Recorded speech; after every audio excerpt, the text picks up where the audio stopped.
Bom dia, gente linda! Estamos aqui para mais uma live. Hoje o tema será o autismo em adultos. E a nossa convidada especial, além da Drica, da Associação Mães que Informam, que vai entrar aqui no perfil das Mulheres Incríveis, teremos também a Michele Malab, que é escritora, mãe de um adolescente com autismo e com também, né, no perfil do espectro. E ela vai contar pra gente sobre a sua experiência, um pouquinho também sobre o que é o autismo, como é que a gente pode identificar, relacionar. Acho que essa conversa promete ser bem interessante. Aí aqui nós temos uma pessoa, Geila. Bom dia, Geila, que está comentando que a Michele é colega dela de faculdade. Que bom, Geila, bom saber, né? Que privilégio. Então eu estou aguardando tanto a Michele quanto a Drica entrarem aqui hoje para a gente poder conversar, né, sobre esse tema que é tão importante e que a gente sabe tão pouco, né? Então a gente tem muitas fantasias sobre o assunto. Acho que vai ser importante, inclusive, para algumas mães que descobriram o diagnóstico dos seus filhos há pouco tempo e que também ficam aí projetando como é que vai ser o futuro. Então, acho que a Michele vai trazer boas contribuições para a gente aqui hoje. Ela está entrando? Deixa eu... Geila, então... Aqui, já convidei a Michele, estamos aguardando a Drica para poder entrar também.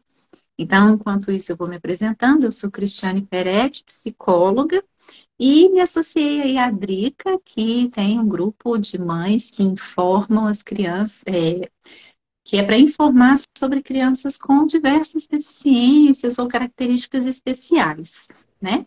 Então, daqui a pouquinho ela vai estar entrando com a gente. E agora temos o prazer de receber a Michele Malab. Muito prazer, Michele, te receber aqui hoje. Seja bem-vinda. Agradeço imensamente por ter aceito o nosso convite. Obrigada, Cris. Bom dia. Dá um bom dia para a Geila também, que é minha colega de faculdade. Pessoa que eu Bom dia, né? gosto muito dela, então que nós tenhamos uma boa live aqui hoje. É isso mesmo. Muito obrigada. Acho que a gente tem muito para poder aprender, informar, conhecer com você sobre o espectro, né? Então, a Drica está entrando aí também. Se apresente um pouquinho enquanto ela entra, Michele. Conta pra gente quem é você, a sua trajetória. Bom, o meu nome é Michele Malab. Eu sou pessoa diagnosticada com autismo. Na época que eu fui diagnosticada, usava-se ainda o termo síndrome de Asperger, que é um autismo muito leve. É um autismo que transita entre o transtorno e um pouquinho da normalidade. Então, assim, a síndrome de Asperger, ele tá na fronteira dessa situação. E foi como eu fui diagnosticada. Hoje, o diagnóstico, ele é diagnóstico nível 1, 2 e 3 no espectro autista, né? Então, não se usa mais o termo síndrome de Asperger, mas é o que melhor define o que caracteriza mesmo que eu tenho, né? Então, assim, eu continuo a utilizar por esse motivo, mas para efeitos legais em laudo, tá dando, gente, tá dando eco, atraso? Adri? A sua imagem para mim aqui está ficando desfocada, mas está dando para te ouvir bem. Pessoal, conta pra gente se vocês estão ouvindo bem. A sua imagem também está desfocada para mim. O sinal hoje está um pouco instável, mas a gente vai chegando aos poucos, Michele. Eu vou até tirar o fone aqui que eu estou escutando um eco da minha voz.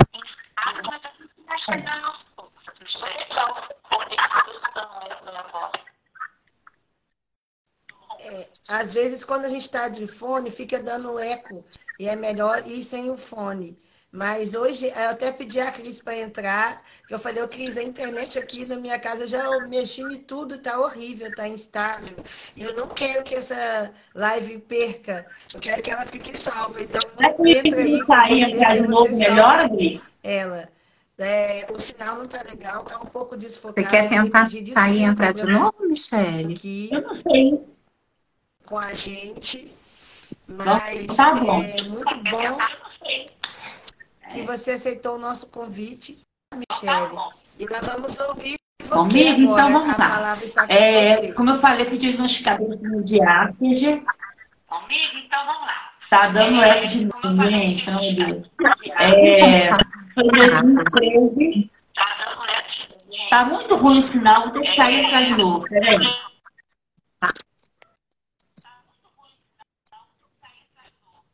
Sheila, o meu sinal também tá ruim? O sinal das 3 tá ruim? Dá Eu não notícia sei. aí pra gente.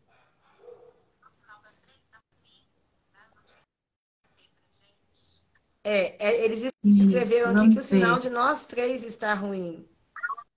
Eu tô escrevendo Então, assim, gente, a gente já pede desculpa. Nós vamos tentando organizar aqui para ficar tá desfocado. melhor. Vamos tentando, gente. Eu vou até mudando aqui um pouco de lugar também, que às vezes o lugar que a gente tá interfere aí no sinal, né?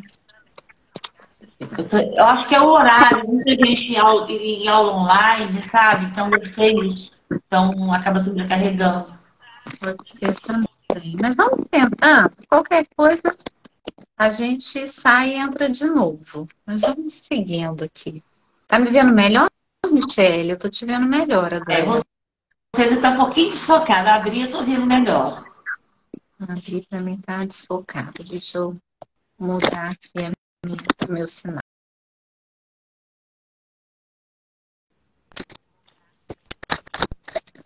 Mas aí eu vou continuar falando para a gente não delongar sobre isso. O meu filho foi diagnosticado com autismo em 2005 e a partir daí começou a minha luta, estudando muito sobre o assunto, correndo atrás, né? Porque naquela época, né, Adri, não tinha muita coisa. Hoje a gente ainda tem, né? A internet hoje é mais ativa, nós temos mais cursos aqui em BH, mas na minha época não, você tinha que fazer algum curso, era São Paulo. Profissional, então, não tinha, gente, eram 2 ou 3, e assim, muito caros. Eu tive assim, que vender meu carro para a minha faculdade, mudar completamente a minha vida, porque assim, política pública não tem hoje e não tinha naquela época. Meu filho hoje está com 20 anos, foi diagnosticado aos 3. Imagina se eu fosse esperar esse povo resolver colocar profissional em posto de saúde, qualificar as pessoas. Meu filho estaria como? Então, desde muito cedo, eu entendi que a coisa era comigo mesmo. Que eu não podia ficar dependendo de político, porque, gente, essa gente só pensa nelas. Então, assim, por mais que tenha uns que façam alguma coisinha, ele sabe disso. Ah, vou fazer uma lei aqui, vou fazer uma coisa aqui. Mas no frigir dos ovos é a gente que está ali mesmo. Ninguém está na nossa casa. Aliás, está precisando de alguma coisa, há uma terapia. Não. Tem políticos que me ligam e falam assim, Michele, estou com um caso severo de autismo aqui e não sei o que fazer. Eu falei, olha, me assusta. Você que tem a caneta, né? Tem o poder de saber o que fazer. Me assusta. Sabe, infelizmente, a nossa realidade é essa. Não existe, né? Outra coisa. Ou você faz o que você faz, e você acaba te anulando como mulher, como indivíduo, ou então o filho vai crescer. Uhum. Ou então o filho vai crescer. E a gente também, né, Michele? Eu e a Michele, Cris, nós duas somos mulheres incríveis, né? Então a gente não mediu esforço. O João foi em 2008, que o João, o João, quando nasceu, a gente não tinha, eu não tinha noção do que era inclusão, o que ia acontecer, essas coisas. Então, eu e a Michelle íamos para tudo enquanto é audiência pública. A gente descia da Praça da Assembleia a pé até no Sagrada Família, porque a gente não tinha dinheiro, mas a gente não tinha mais nada. Não tinha dinheiro, só tinha vontade que o nosso filho fosse atendido, fosse respeitado dentro dos limiares dele, dentro da possibilidade dele. Então, Michele, fala pra gente assim, a importância de conhecer o diagnóstico, de saber, de ter nome ao que você tem. Até a gente, né? A angústia nossa, a gente vai falando do autismo no adulto, você descobriu o seu autismo adulta, o tamanho da angústia que nós vivemos como família, com a deficiência, que não tem assistência, que não tem um protocolo do SUS, ou um protocolo do SUAS, um protocolo da igreja, um protocolo da cidade, para respeitar essa diferença. E o quanto é importante a gente procurar um diagnóstico, que às vezes uma pessoa é diferente e a família fica assim, ele quer aparecer, ele quer não sei o quê, por que que essa mulher corre tanto atrás? Então, fala assim a importância de, depois que você teve seu diagnóstico, o quanto que você mesmo se entendeu melhor, o quanto que você consegue recurso para te ajudar na sua dificuldade, com a sua deficiência. Os raros são pessoas que a gente pode dizer melhor a respeito da dificuldade. Qual a doença que você tem? Não tem nome, eu sou raro. Então, chega na escola, qual o diagnóstico? Não tem, não consegue auxiliar de apoio, não consegue um tanto de coisas e benefícios que o menino poderia ter e que não são benefícios, são direitos do cidadão para que ele tenha uma equidade, para que ele consiga competir junto. Eu ouvi essa última live que você fez, você falou, e a Ana me fala isso desde sempre, sem acessibilidade não existe inclusão. Então, se eu não tenho acesso às coisas, eu não estou sendo incluída. Então, fala disso para a gente, dessa importância do conhecimento e também do preparo do profissional. Que, às vezes, um profissional desqualificado, eu não consigo dar suporte para a pessoa, mesmo eu tendo formado na faculdade, sendo um excelente psicólogo, um excelente advogado. Eu não sei do direito da pessoa com deficiência, eu não sei do problema do autismo, da dificuldade do autismo ou de qualquer outra deficiência. Eu não serei útil o suficiente para dar equidade, para que ele possa competir com acesso igual ao acesso que as outras pessoas têm. E aí eu queria que você falasse sobre isso, que eu achei muito bom o jeito que você explicou da dificuldade de estar em todos os lugares, na faculdade mesmo, que ele não é deficiente visível, igual o João Pedro com aquela cadeira de roda. Aí chega a Michelle Malab. Olha essa menina linda, ela está querendo desconto na faculdade ou querendo que o professor facilite na hora da prova? Alto lá. Você tem uma dificuldade que é muito difícil mesmo para você competir com a Cris na faculdade junto, que não tem uma deficiência. Para ela chutou a bola e foi pro gol. Você não consegue sair. Gente, eu vou só fazer isso, gente. Todo mundo liga o microfone, que eu acho que pode estar dando isso também. Aí, quando a gente for falar, liga o microfone. Vê se vai melhorar. Então, assim, na faculdade, eu não tive muita dificuldade, não. Por quê? Porque a minha cognição, ela é preservada. Então, assim, eu tenho, inclusive, altas habilidades. Os meus testes de QI, eles são um pouco acima. Então, por exemplo, desde a escola, qual que era a dificuldade? Eu chegava na escola com um monte de menino de 7 anos, eu queria falar de mitologia grega, porque era o meu hiperfoco. Eu fui a sócia mais jovem do Brasil do Círculo do Livro. Quem tem mais de 40 anos sabe que é Círculo do Livro, né? Era uma revistinha, igual a Natura, e as pessoas iam na casa da gente, você virava sócio. Lógico que, no meu caso, meus avós assinaram para mim, porque eles iam ter que pagar, né? E você tinha que comprar uma cota de livros durante 2 ou 3 meses. De 2 a 3 meses. E eu comprava muita coisa, eu lia tudo. Eu tive a sorte de nascer numa família, eu acho que meu avô também era um autista não diagnosticado. Então eu tinha acesso a programas de televisão que criança não podia assistir. Então eu assisti Dona Beija, eu assisti a Linha Direta, eu assisti Corujão, eu maratonava, porque eu sempre tive insônia. Então eu assistia muita coisa. E lia muito também. E ninguém nunca falou assim, você não vai ler esse livro, vai ler aquele. Então, quando eu chegava na escola, olha a dificuldade. As meninas conversando lá de coisas delas lá, que eu nem sei o que era que elas estavam falando, mas coisas banais, coisas bobas, né, de menina. E eu já chegava lá falando de Édipo Rei, de Sócrates, de Sófocles, de tudo que você imaginar. Isso gerava o quê? Uma ruptura social. Porque elas diziam assim, é doida, deixa eu correr daqui. né? Deixa eu ir embora, porque... E me deixava falando sozinha. Ou então ficava assim, aham, aham, aham. E eu não sabia ler esse aham como desinteresse. Eu sempre falo muito em teoria da mente nas minhas palestras. Por que teoria da mente é tão importante no autismo? Porque teoria da mente é justamente a empatia cognitiva. É eu entender como que são que as reações dos outros, né, a linguagem não verbal, está me dizendo alguma coisa. E eu não sei ler essa linguagem não verbal algumas vezes.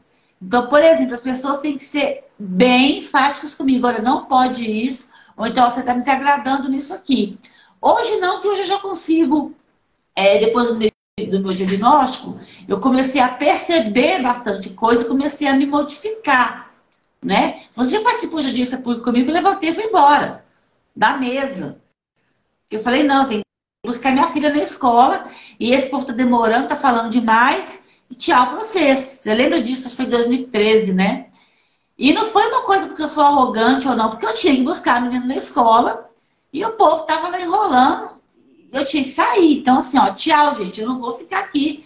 Entre minha filha e vocês, ela é mais importante. Eu não vou deixar ela esperando lá. Então, são essas situações que nós não temos um filtro muito maior, né? Então, por exemplo, você combinou uma coisa comigo aqui. Eu acho que o combinado não é caro. Então, essa rigidez o que as pessoas veem como uma rigidez de pensamento, eu vejo como educação.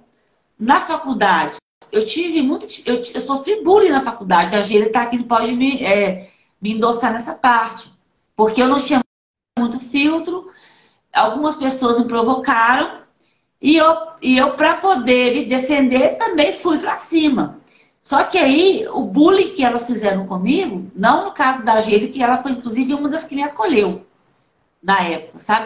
Foram 2 semestres sofrendo bullying, justamente por quê? Porque eu dizia o que eu pensava, sabe? E foram fazer um negócio de política lá, uma coisa muito radical. Eu falei, não, peraí, que as coisas são assim, não.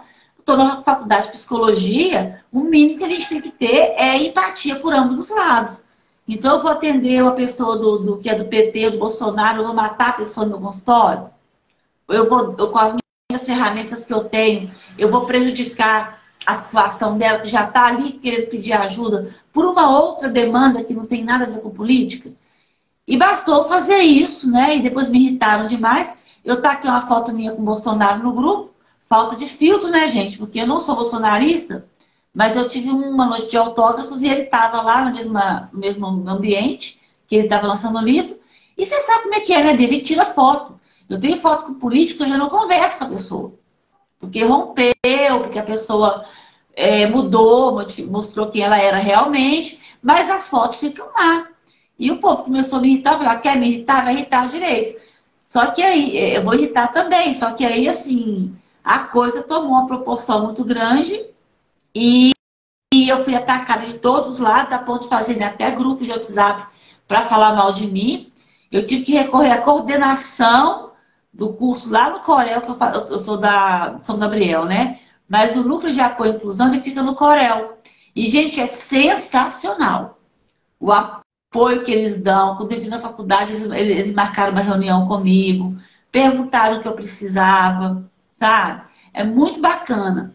Então, teve esse problema. Hoje as pessoas que fizeram bullying são minhas amigas. A gente sentou, a gente resolveu, viu que os dois lados estavam errados, que eles pesaram muito a mão para cima de mim.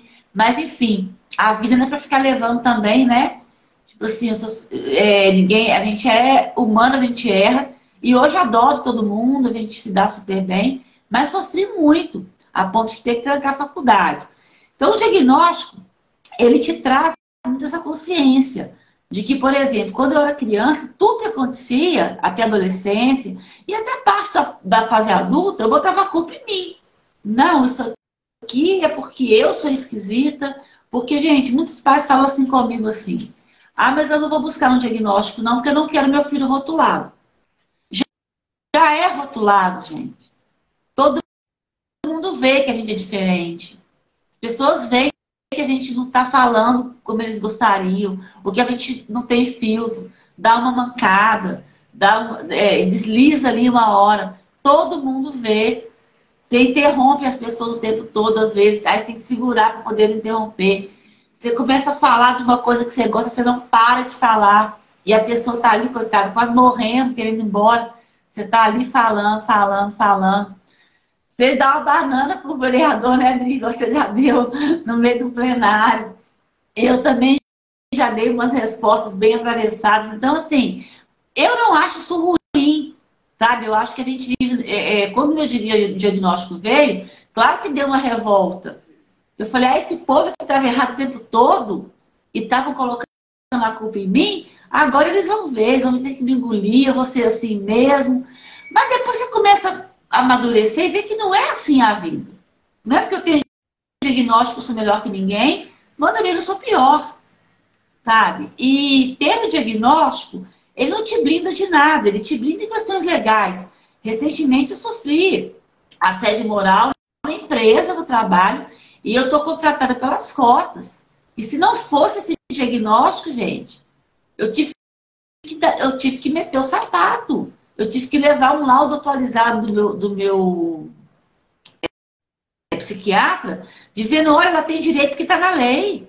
Ou seja, a gente está em 2023, a gente está com tanta informação na internet, a gente está com tanto, mas ainda precisa. Escola, você abre vídeo aí de Instagram, todo dia tem um problema de menino sendo, até mesmo coisas físicas, que antigamente era mais velado, hoje em dia não. Hoje estão amarrando menino em escola, eles estão segregando. Eles estão fazendo um monte de coisa. Meu filho foi segregado também.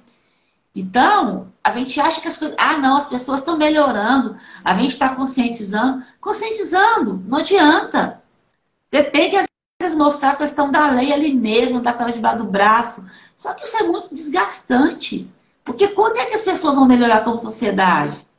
Quando é que elas vão começar a parar de apontar o dedo para o outro porque é autista, ou porque tem síndrome de Down, ou porque tem uma doença rara, ou porque não está nos parâmetros que ela acredita que sejam certos, sabe? Então, assim, o diagnóstico me ajudou demais, principalmente a fazer as pazes comigo mesma. Mas ele não me poupa de dissabor, não. Tem gente que convive comigo, até dentro de casa. Meu marido, às vezes, ele me cobra coisas que ele sabe que eu não dou conta de fazer. E está comigo há 20 anos. Eu falo, olha, não é possível. 20 anos. E a Amanda também é minha colega de faculdade. E também foi uma das pessoas que me acolheram na época do bullying. Gente, eu gosto de falar, tá? Eu gosto de colocar quem realmente ajudou. Igual a Adriane me ajudou demais também na caminhada. E é isso, o diagnóstico eu acho que ele serve mais para você se conhecer, para você cobrar os seus direitos, porque se você não tiver, você não tem direito, o que é um absurdo, né? As pessoas têm que entender o seguinte, eu sou muito contra isso, porque antigamente, quando eu era pequena, acho que com a Adriana, com a que acontecia isso, quando tinha um aluno com dificuldade de aprendizagem, eu sempre tive, o professor chegava e dava uma ajuda. É lógico que não eram dificuldades gritantes, assim, né? Via que a gente era diferente, mas eu tô falando da Adri aqui, porque eu acho que a Adri também é autista, já gente tô falando, mas se desculpa, tá, Adri, falando assim, mas porque a gente se reconhece. E a gente é muito parecido em muita coisa, sabe? E é por isso que a gente leva tanto na cabeça também. Então, assim, as pessoas ajudavam, olha, vem cá, tá precisando de uma escola particular, eu tinha escola. Agora Meu? Cris, liguei. seu microfone Pois é, tá Michele, tão desligado, não dá pra te importante isso ouvir. tudo que você está trazendo, né? Porque eu costumo dizer assim, hoje somos 8 bilhões de pessoas no planeta. 8 bilhões. Então, são 8 bilhões de formas diferentes de existir. Então, enquanto a gente não aprender a lidar com as diferenças e ouvir, né, e estar na presença do outro, de humano para humano, entendendo que nós temos tantas fragilidades em comum, né, independentemente do diagnóstico, né, eu acho que essa é uma reflexão importante para cada um de nós, né?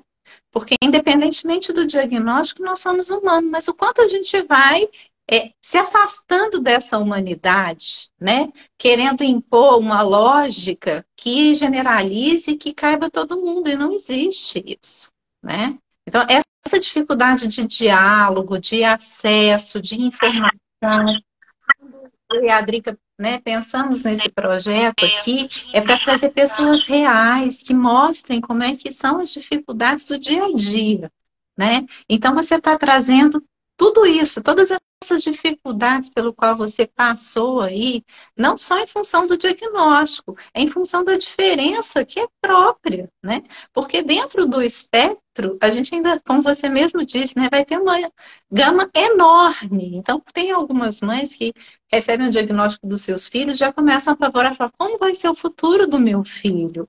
Porque a gente não tem sequer projeção, né? Porque não tem informação sobre isso, porque às vezes a gente não conecta pessoas que estão dentro desse modo de funcionar, né? Olha a importância de você olhar para a Drica e falar, olha, nós temos questões muito parecidas, muito incomuns. Isso dá um sentimento de pertencimento que é muito importante para todo e qualquer ser humano, né? Então, está sendo muito importante você trazer isso. Eu gostaria que você falasse um pouquinho mais, Michele, até de como é o cuidado com seu filho, a interação entre vocês, para que as pessoas tenham referência de como que é a relação, né? O que que acontece, tirar os preconceitos e a gente poder olhar com respeito para essas características. Então, Cris, como eu tenho dois filhos, tenho o Pedro, que ele é autista também, e tenho a Alice, que não é autista. Então, assim, eu vivo a maternidade atípica com a minha filha, Alice. E a minha maternidade típica com o meu filho, que a gente é muito igual. E isso dá muito problema, porque assim, a gente é muito parecido, então dá choque. Ele faz coisas que eu não dou conta, eu faço coisas que ele não dá conta. O pai tem que intervir como mediador o tempo todo. E quando ele era pequenininho, era mais fácil, porque eu estava com um nível de maturidade acima dele, né? Eu era uma adulta. Só que é o seguinte, o que acontece com o autismo? A sua idade emocional, o seu desenvolvimento emocional, ele é abaixo. Então, por exemplo, o meu controle emocional, ele é equivalente a uma pessoa de 16, 17 anos. Então, quando meu filho começou a crescer, isso começou a esbarrar. Ele está com 18 anos hoje, ele deve estar com o emocional dele em torno de 14, o meu continua em torno de 17, 18.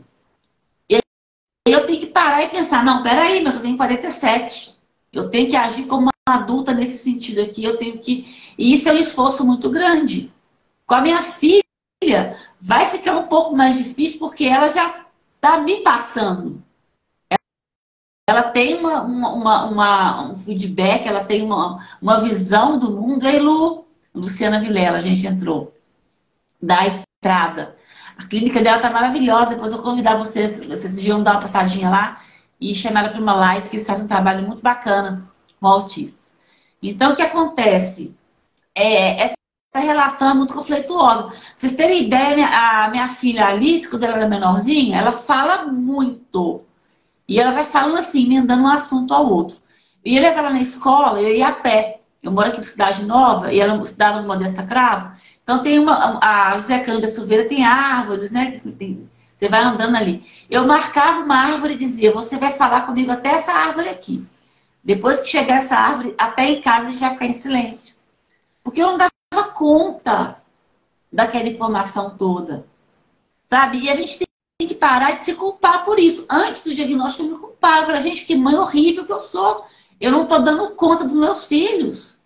O Pedro fazia estereotipia quando ele era pequenininho, era muito vocal, né? Então ele tinha muita ecolalia. E ele ficava repetindo as frases dos filmes de Chaves, de Thomas e seus amigos. Quando era de Chaves, então eu queria morrer. Eu já cheguei a sair da minha casa e ficar no corredor do lado de fora. Falei, olha, fique aí, que eu estou indo ali, porque eu não estou aguentando. Isso tem que ser falado. Porque a gente tem que. Não é porque a pessoa também é autista que ela pode tudo, não. Ela tem que saber que tem horas que ela vai incomodar. Ela tem que saber que pode até não ser. E aqui eu tô falando, gente, eu não tô colocando todos no mesmo espectro, não. Tem aqueles que entendem. A Adri sabe disso. A Adri sabe diferente. E ela já chamou a atenção também em plenário de menino que tá tocando terror no meio de uma audiência pública e o pai tava deixando. E ela é mãe Então, assim, ela está ali no direito de falar, porque ela também passa por isso. Então, a gente tem que saber o que é falta de educação e o que é do autismo. O que é falta de limites, o que é dificuldade, sabe? Então, assim, oi, Liv. Ô, ô Michele, Sabe? Então, assim, e, oi, Liv. e também,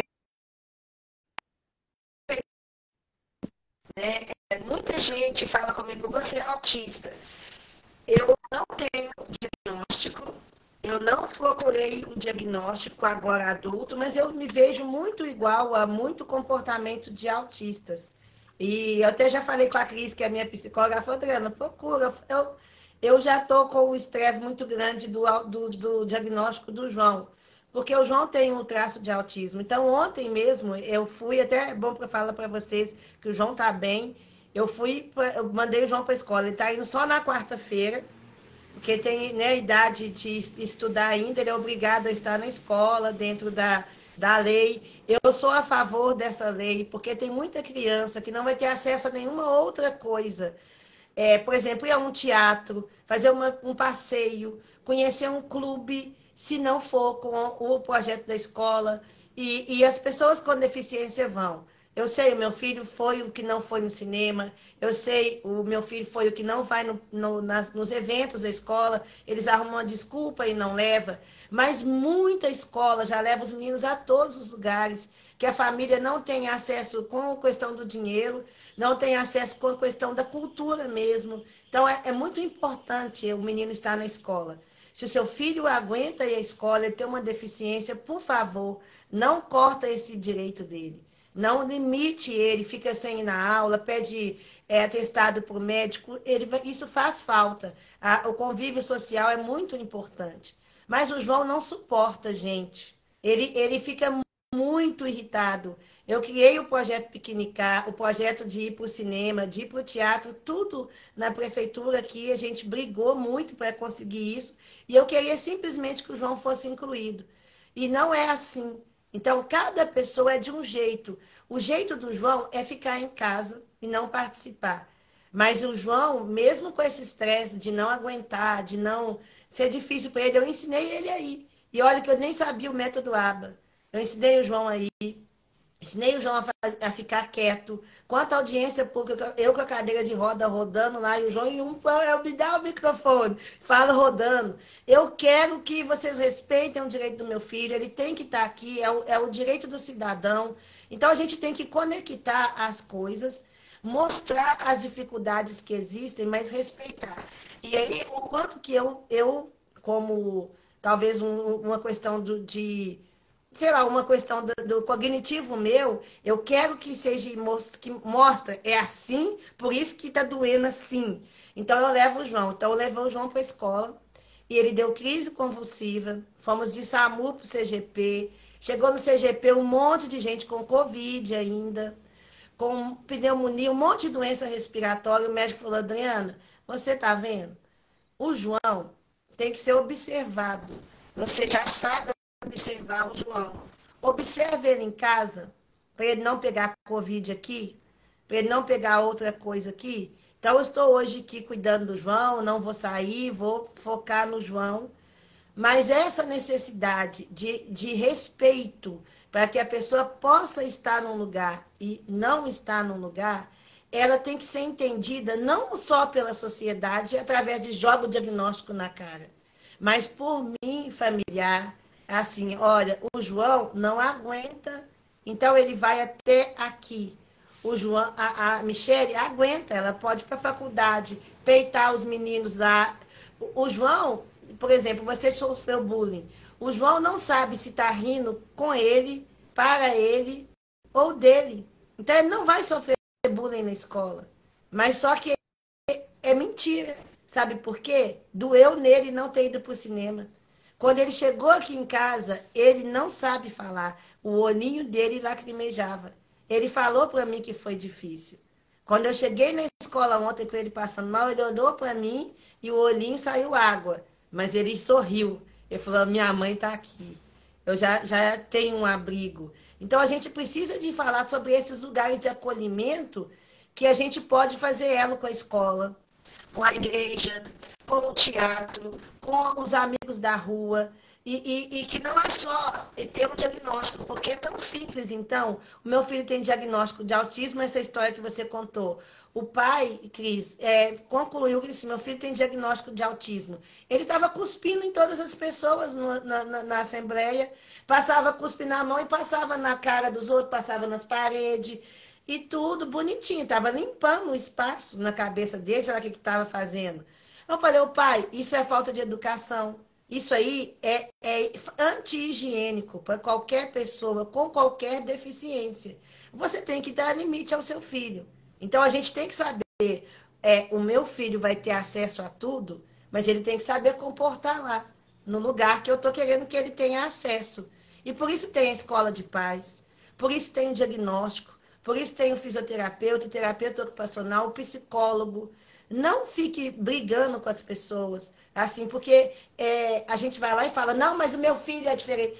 Mas eu sou diferente, porque eu sou... Não, eu sou diferente, a roda está rodando e eu não posso querer que a roda vire quadrada porque eu sou diferente. Há séculos é roda. Então, também me ajustar. E o que você faz, Michele? Né? Quando você descobriu o diagnóstico, o que você faz para se ajustar? Isso, Rodrigo, só mais uma pergunta. Você, seu filho e o universo todo. Aí o áudio, Dri. Só mais uma pergunta. Como que foi feito o seu diagnóstico? Né? Porque não é porque tem alguma característica, às vezes a gente compartilha, não significa que já é um quadro que a gente vai identificar como autismo. É todo esse processo de avaliação, né? Então, conta um pouquinho como é que foi o seu diagnóstico, como é que você chegou aos profissionais para te orientarem, como é que foi esse processo também para quem está assistindo aqui entender. Eu ou Adriane? Eu, né? Tá. Então, Cris, foi o seguinte, eu vou começar pela sua pergunta e depois eu volto para Madrid. O diagnóstico é o seguinte, quando meu filho Pedro estava no processo dele de diagnóstico, estava com 3 anos e meio, 3 e 6 mais ou menos, eu tinha ido numa psiquiatra que eu não sabia quem era, foi indicada pela pediatra do meu filho, Luciana alguma coisa, não sei sobre o nome dessa infeliz, graças a Deus, eu deletei da minha cabeça. Era lá na rede, perto do Extra, da rede hospitalares. E essa mulher, depois de 3 consultas com meu filho, ela falou assim, olha, eu vou dar uma parada com ele aqui. Meu filho tinha 3 anos e meio, não falava, não apontava, quase não olhava pra gente. Era aquela tristeza, quando a gente está naquela fase assim de o que vai ser? Estavam todos os sinais ali, eu não sabia o que era a caixinha de surpresa. A caixa de Pandora estava ali, né? E aí eu peguei, ela virou e falou assim comigo assim, eu vou tratar você, porque eu tô achando que você tem alguma coisa. Eu não tô vendo traços nele, olha pra você ver. O menino com todos os sinais, ela não tava vendo traço. Ela dizia que ela via alguma coisa que tinha, coisa que não tinha. Mas que via em mim. Aí, gente, eu peguei minha bolsa, peguei o menino por baixo do braço, falei, tô indo embora daqui, que eu não vou ter obrigada a escutar isso, não. Primeiro que eu não tinha condições de me tratar de nada. Segundo que o problema ali era ele. E terceiro que bem ou mal estava dando certo, estava ali com o menino. Tinha pegado um ônibus, estava ali, estava tudo bem comigo. O que essa mulher pensou? E fui embora. A mulher ficou com um olho desse tamanho na minha cara. Nunca mais voltei. Depois eu conheci o Dr. Walter Camargo, diagnosticou o Pedro. E a gente foi seguindo. Eu tive que ir para o campo trabalhar, para poder trabalhar, eu digo, estudar sobre autismo mesmo. A gente tinha grupos no grupo, era Yahoo, era um e-mail. Não tinha essa facilidade que a gente está tendo aqui hoje, não, de estar abrindo câmera. A gente tinha o Skype, que era muito difícil, quase dava sinal, né? Só dava no computador também, não existia smartphone. Tinha mãe até do Japão, então a gente tinha que, às vezes, de madrugada estar encontrando, porque para dar negócio de fuso horário lá. E a gente estudava. A gente pegava manual de aba, tinha um manual muito bacana que eu ajude me a aprender. A gente estudava aquilo. Tinha o livro da doutora Margarida, doutora Mag, que até faleceu tem uns 3 anos, que ela escreveu um livro Passo a Passo, Seu Caminho, sobre o aba. Foi reeditado agora. Eu tinha ele na primeira edição. emprestei e não devolveram, esqueci para quem foi, nunca mais emprestei livro na minha vida. Eu falei, livro não se empresta por conta disso. Livro raro, autografado e tá por aí.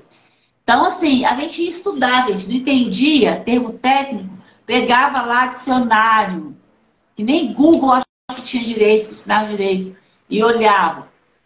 E aí, quando foi mais ou menos em 2008, já tinha conseguido desenvolver fala do Pedro, questão comportamental, fiz tudo sozinha.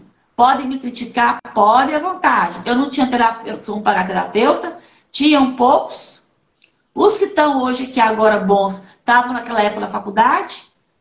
Eu ia fazer o quê? Ia sentar e esperar meu filho ficar só regredindo, regredindo, regredindo? Não. Nunca foi minha... Ainda mais com filho. Aí peguei e comecei a estudar, desenvolvi muita coisa com ele e conheci. Aí eu fui começar a voltar, né? Conheci profissionais, tem até Patrícia Reis, que foi a fono do Pedro e tudo. E alguns profissionais falaram, Michele, e ele já estava bem, já estava assim, eu já tinha um prognóstico. Não, ele está aqui embora o Dr. Walter deu o diagnóstico dele de autismo leve, que hoje é nível 1, eu considero médio, que é o nível 2. Por quê? Porque o nível de ajuda dele vai ser para a vida toda e é um pouquinho maior do que a do nível 1.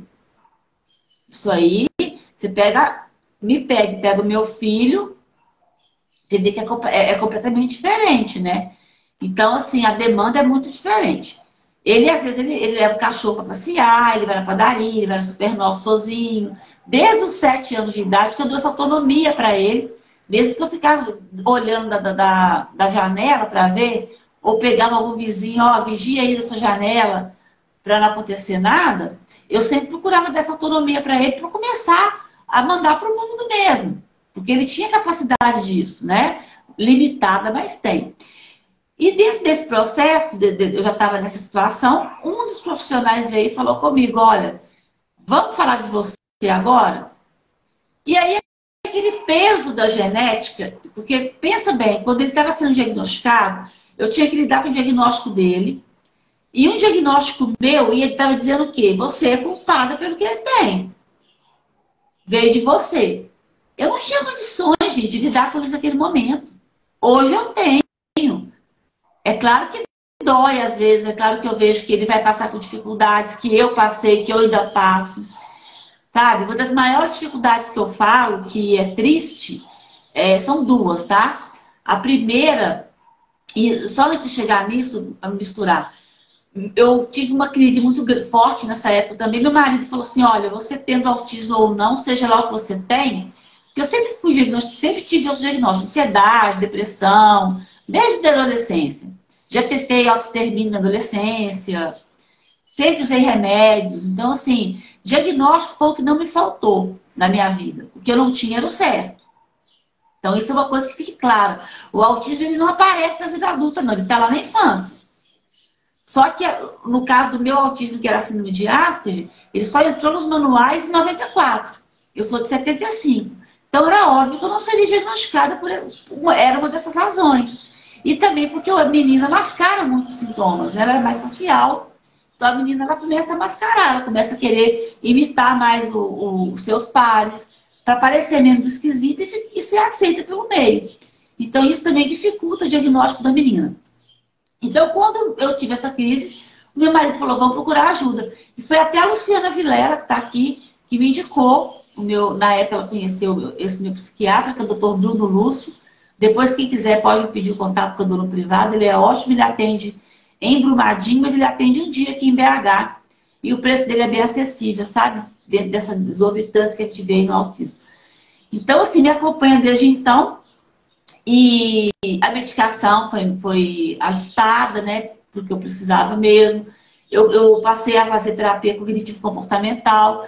Eu fazia psicanálise, gente, nada a ver. A psicanálise não se aplica no autismo, né? Então, assim, fui fazer a terapia correta. E aí eu fui entender também as coisas ao meu redor. Fui entender que eu também tenho que modificar muita coisa. Que ninguém é obrigado a aceitar algumas coisas que eu faço.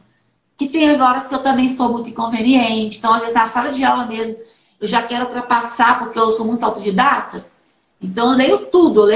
Quando eu chego, eu já estou lá na frente e a professora está lá dando a primeira marcha, eu estou lá querendo passar para a quinta. E direto, né? Então eu falo, peraí, para um pouquinho, que seus colegas estão precisando, né? Para passar por esse processo, você já passou por ele. Ninguém é igual a você. Então tudo isso é muito importante. E quando a Adri falou sobre a questão do limite, né? De a gente saber que a gente não... E uma coisa que eu falo sempre, gente, porque eu tenho visto muito autista adulto na internet, com uma historinha, isso há muito tempo, né? E eu acho que a internet é boa, mas ela dá muita voz pra gente que não devia falar besteira. Eu acho que o lugar de fala é lugar de coerência. Vamos começar por aqui. Diagnóstico não te coloca em lugar de fala, não. Ou você ser pessoa trans, isso não te põe em lugar de fala, não. O que te coloca é coerência. É o que você vai fazer pro seu lugar de fala. Então, eu pegar e falar assim, eu tenho meu diagnóstico e me aceito como eu sou, e vocês têm que me engolir e falar que... E tem pessoas que chegam a dizer que são melhores que as outras, que elas são pessoas que são... Desculpa a moto aqui, gente. Pessoas que falam que são assim, não, porque os neurotípicos isso, que não sei o quê. Eu acho isso um discurso horrível, porque eu acho que a inclusão não se faz de uma via única. Você faz de mão dupla. E quando vai falar de conscientização de autismo, é outra coisa que eu detesto, porque eu gostaria de não ter que falar sobre isso, como eu não gostaria de falar sobre inclusão, que deveria ser algo natural, as pessoas deveriam se respeitar por serem apenas humanas, mas infelizmente a gente tem que falar de racismo, de inclusão, de homofobia, de tudo isso, porque as pessoas não são evoluídas. Essa é a realidade.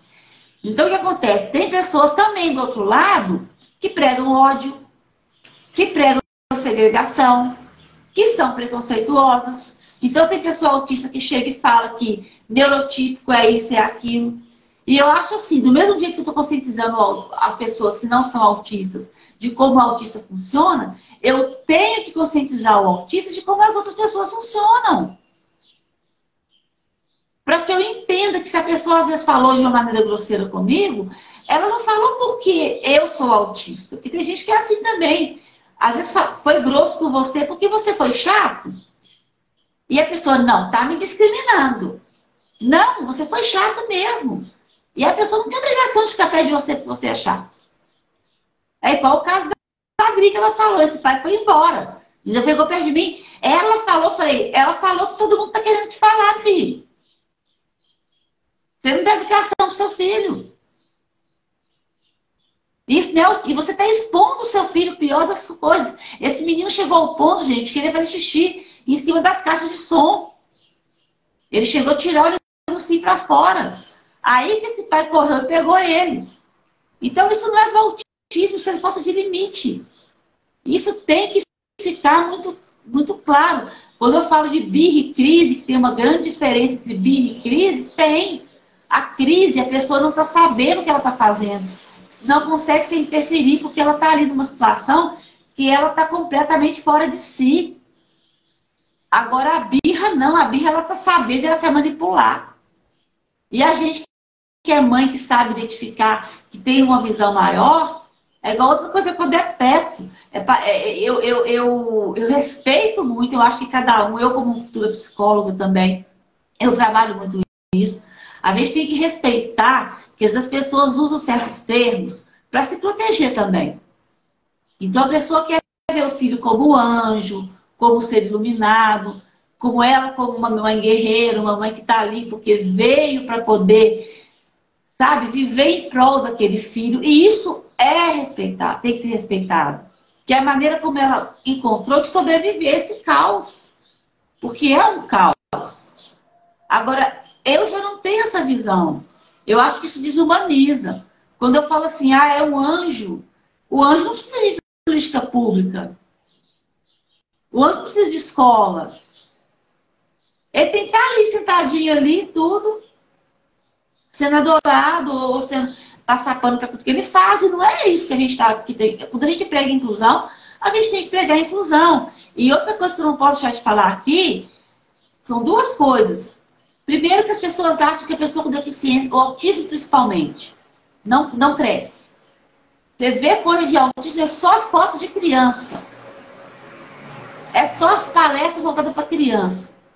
Segundo, não vejo nenhum político falar em residência assistida. Gente, a gente que é mãe não pode morrer não, tá? Vamos buscar aí alguma pesquisa, pedir para fazer pesquisa para poder ficar aí até depois dos filhos, porque a gente não pode morrer. Porque não tem para onde levar esses meninos. Aí vem a pessoa da luta antimanicomial e fala o seguinte, antimanicomial, né? Fala o seguinte, ela não pode ter as casas de apoio, que acha que aquilo é manicômio. As pessoas estão com mania hoje muito de polarização. Então, pega o caso lá de Barbacena, que foi horroroso, que foi um crime contra a humanidade, e coloca aquilo como crime, como se fosse aquilo ali fosse a regra. E não é. Tem pessoas que vão precisar desse apoio. Outros países já têm isso. Outros países já têm isso.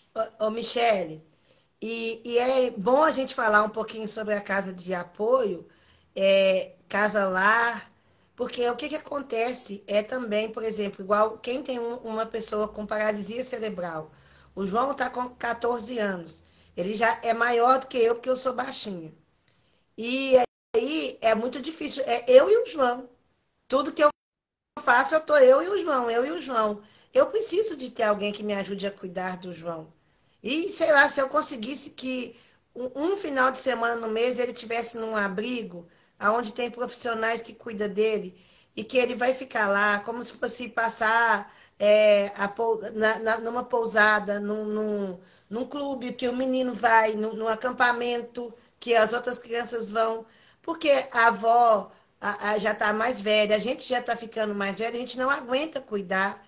Então é preciso toda uma equipe. E esse ditado africano que fala que é preciso toda uma comunidade para cuidar de uma criança, eu digo para você assim, com certeza, sem nenhuma poesia ou crivo de qualquer coisa. É a realidade pura, sem nenhum recheio. Para cuidar de uma pessoa com deficiência, é preciso mais do que toda a comunidade. Porque tem que ter os acessórios, o médico, tem que ter os terapeutas, tem que ter o remédio, o medicamento, sim. Olha, o João não deu uma crise horrível, eu fiquei lá um mês internado, porque ele usa o medicamento em dia corretíssimo na hora. Eu fico surtada, o João tem que tomar não sei o quê, o João, porque se não faz a terapia, se não dá o remédio, nem você consegue cuidar. E se você também não olha para você, peraí, eu não aguento ficar ouvindo Chaves 24 horas por dia. Eu saio lá fora um pouco, eu desligo um pouco. Tudo isso chama convivência social, que a gente faz com qualquer pessoa, que a gente tem que fazer com o nosso marido, com o nosso colega da escola, do trabalho, né? Cada lugar. Então, o que a gente está dizendo aqui para vocês, gente, nessa manhã, é que para ser uma pessoa incrível, para ser uma pessoa com deficiência, não é ser anjinho. A Adriana é uma menina, mãe guerreira. Não, eu sou uma mãe normal, igual as outras mães. A mesma coisa que eu lutei para que a Ellen tivesse acesso ao estudo, à escola, à coleguinha, eu lutei para o João. Eu fiz acampamento para a Ellen, fiz para o João. Levei os meninos com deficiência também para o sítio. É mais difícil, é mais mesmo. Mas eles foram. Eles foram no cinema, eles foram no teatro. Porque é construção de uma sociedade, de um relacionamento. Então, do mesmo jeito que eu quero que uma pessoa tenha acesso, eu tenho que criar a possibilidade. É como os engenheiros. Como que a gente chegou na estrada tal? Como que chega no lugar tal? Quebra-se pedras. Nós estamos quebrando as pedras para construir o caminho da inclusão. E uma palavra principal do caminho da inclusão social, da saúde, de tudo de uma pessoa, chama autoconhecimento. Hoje a história ficou um pouco melhor para você, Michele, e você consegue circular com maestria em todos os campos, porque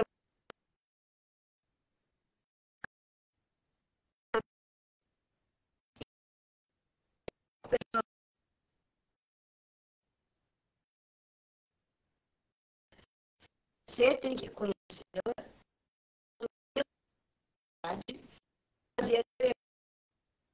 respeitando o limite dela.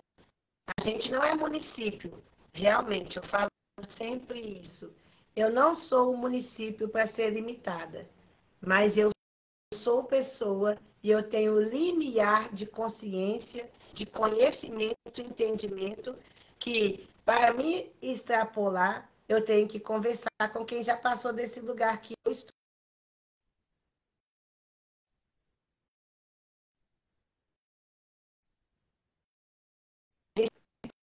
Dri, tá falhando. Desculpa porque eu não vi. Rodrigo, nós estamos aqui faltando 3 minutos para finalizar nossa live. Eu não sei se você está travando ou eu. Está me ouvindo, Michele? Tô ouvindo sim, Cris, a Dri tá falhando. É a Adri, né? Então, fala pra gente, Michele, já que agora a gente tem que ir, né, começando a encerrar a live, e tem muitas pessoas aqui que estão gostando bastante, estão dando feedbacks muito positivos, e eu quero agradecer a presença de cada um que está aqui assistindo com a gente hoje, essa live. Acho que é muito importante todos vocês compartilharem com o maior número de pessoas possíveis, para que elas possam se informar também. Esse é um início de uma conversa, né, gente? Essa conversa poderia aqui ficar horas e horas para a gente poder ampliar sobre o tema, para a gente poder entender um pouco mais.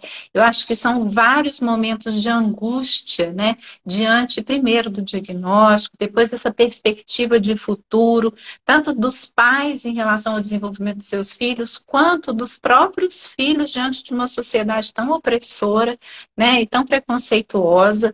Então, eu acho que quanto mais a gente puder compartilhar a informação, é melhor para toda a nossa sociedade se conscientizar, se humanizar e entender que existem vários lugares de fala.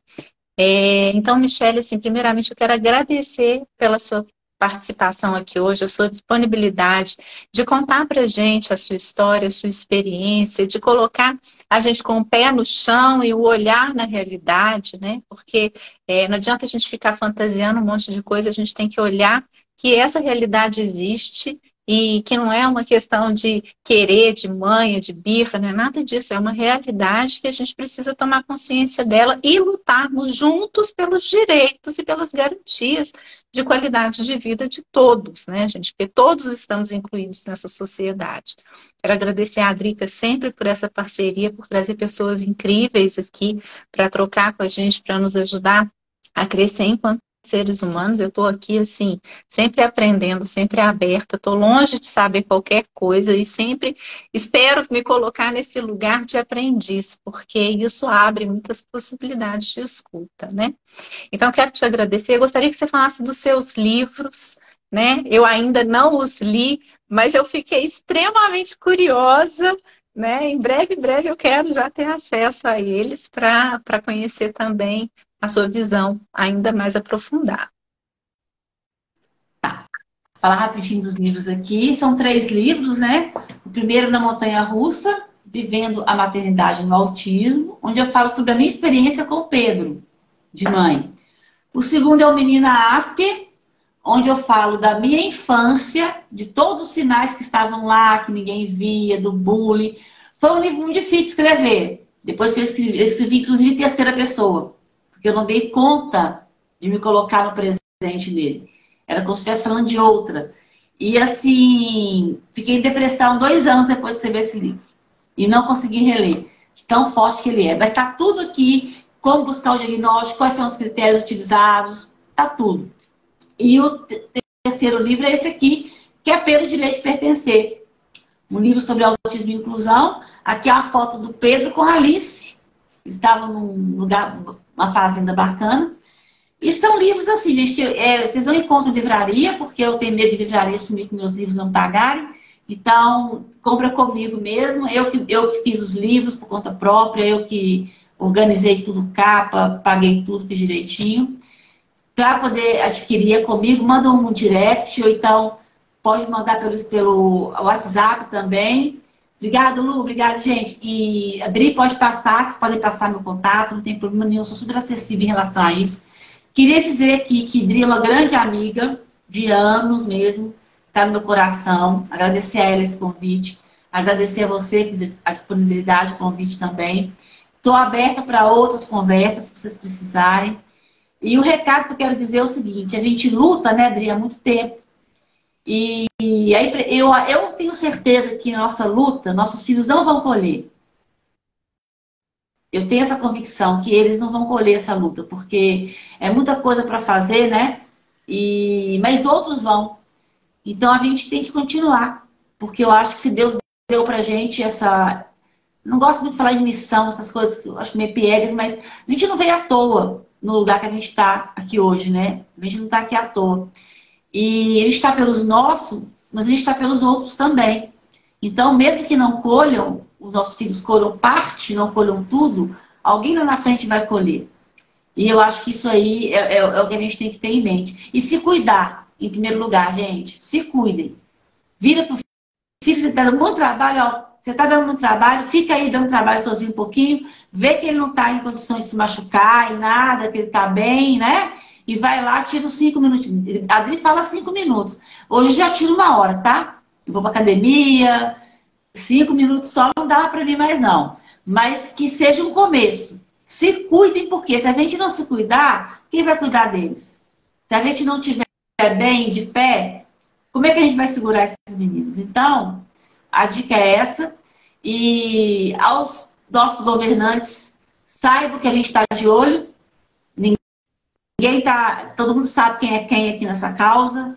E a gente está de olho. Pode chamar a gente para um monte de coisa para encher linguiça, mas a gente sabe que a gente, exatamente quem as intenções que estão ali. E nós vamos brigar, tá? Nós vamos brigar, nós vamos continuar enchendo o saco, porque é com nossos filhos que vocês estão mexendo. É os nossos filhos que estão precisando. E com o filho a gente vira onça. E é isso, gente. Eu agradeço muito a oportunidade. E todo mundo que está aqui. Muito obrigada, Michele. Eu tenho que indicar, falar, porque se não for dessa forma, a realidade não muda, né? Então, muito obrigada a todos que estão aqui presentes com a gente. Eu vi que muitas pessoas comentaram, não deu pra gente ir falando. Eu preferi não ficar interrompendo a fala da Michele, que é tão importante, né? Mas a gente percebeu aqui, agradeço a participação de cada um de vocês.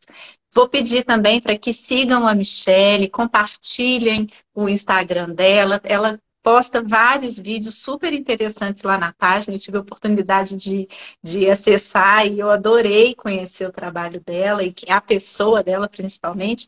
Acessem a AME, Associação Mães que Informam. A Drica também sempre está compartilhando informações muito importantes do movimento, que agora ela está com uma casa nova, que é a AMA, né, Drica?